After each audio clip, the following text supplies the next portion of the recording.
Temporaryo nga ginpasirado halin kahapon Hunyo 17, tubtob subong adlaw ang opisina sang Department of Labor and Employment o Condoli Region 6 kag Iloilo Field Office para sa disinfection matapos nagpositibo sa COVID-19 ang pito tanan ka mga empleyado.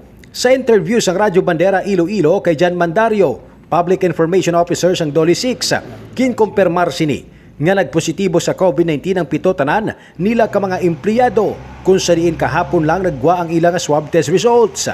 Sa karon, naka-isolate na ang mga nagpositibo kung sa diin ang iba nang yara sa quarantine facility kag ang iba naman ang naka-home quarantine.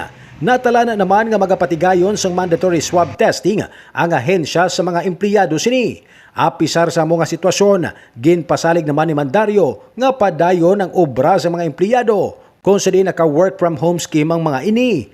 Ang tanan naman nga transaksyon ang ginpaagi lang sa online, agod malikawan ang face-to-face interaction.